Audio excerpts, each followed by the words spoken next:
tayo sa Manila International Airport. At hindi po tayo makakapagpalipad ngayon ng drone. Kanina na sinubukan nga po natin pero hindi tayo na nagtagal kasi sobrang lakas ng hangin. Ngayon nandito po tayo sa area ng ng nila kasimbulan ng mga concrete girders. Dalaki. Dito pala inasimbol to hanggang doon yung ginagawang kalsada, yung kinukunan nga natin. Kalagaya ng drone natin, sobrang lakas, parang bagyo. Lakas to. Ito dito muna nila tinatambak yung basura bago nila dalhin doon sa laot. Ito tinatambak po nila doon, hindi po ito tinatapon sa kahit saan lang. Doon nila ginagawang panambak.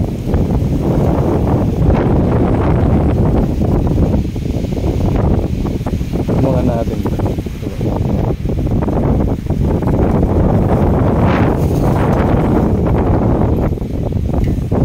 Ay, good morning po. Saan po ito dinadala? Nabutas. Bukod po yung doon sa may sa may palit, di ba? Doon sa tawid. Doon 'yon. Sabihin hindi siya nasasayang talaga. Ginagawa po siyang panambak. May stock muna siya dito. Kumbaga sinasizing muna. Opo. Kaya pala na doon, no? So, ang lakas ang taas nga doon eh. Doon sa barge. Kikita ko yun. Kaya pala nadala pala to sa doon sa may harap ng dampalit po yun, sir, no? Doon sa harap ng dampalit, doon daw ito iniimbak para maging abono sa ginagawang airport nga. Ito dito. Papunta yun dun.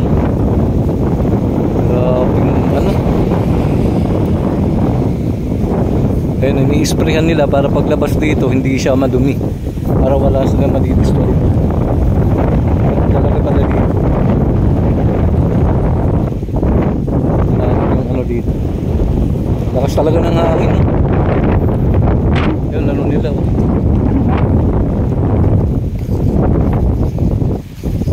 Dito nalaglag yung drone natin, mga kababayan. Diyan banda. Yan, dyan. Nalaglag dyan. Lalaki pala nito. Concrete girders. Okay. Tignan natin si tatay kung marami na sa muli. Yun, ang lalaki.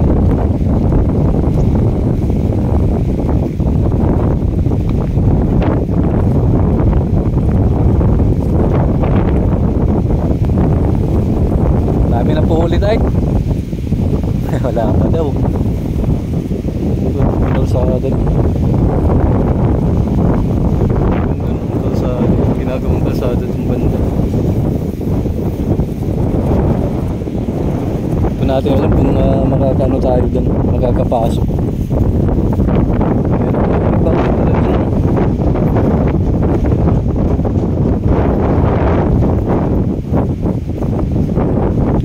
Bahay pala dyan.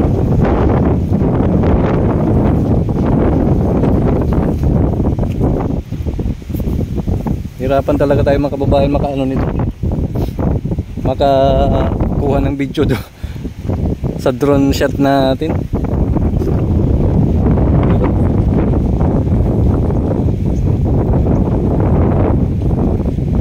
Ay, mahirap tayo dun makapunta dun kasi wala ng mga trabahante. Hindi tayo makakapagpaalam. Trespassing po kasi tayo doon pag tayo, pag pumasok. Laki talaga. Laki ng na to, concrete girders. So, dito pala to ina-assemble nila. Siminto lang pala to.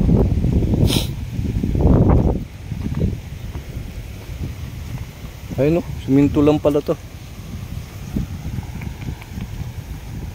Concrete girders, kandalaki. Dito nalagdag yung turno natin, mini 4 natin. nalaglag.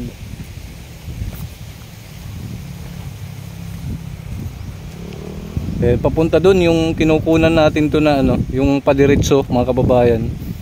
Tapos diretso doon sa may gitna ng airport. Ito po yun dito. Di lang tayo makapunta doon kasi walang mga nagtatrabaho. Baka matrespassing po tayo dyan. Ayan, no. Ito lang pinuntahan natin. Ito malalaki. Malalaki talaga oh.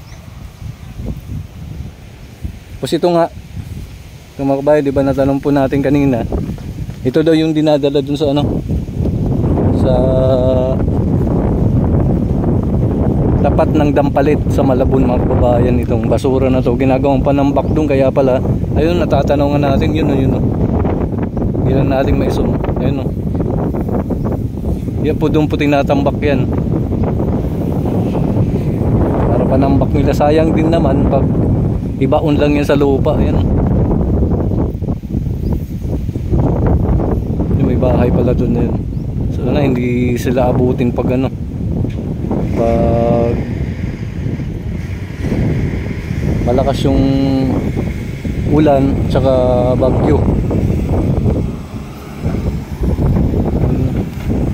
Binabako mga kababayan yan.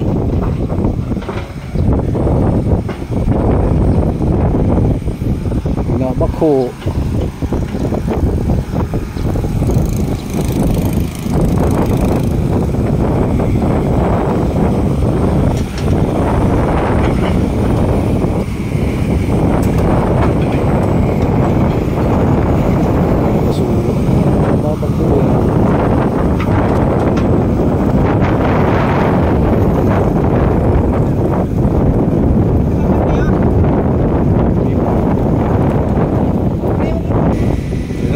Na naman mga kababayan yung langit. Uulan na naman siguro. Lakas ang hangin.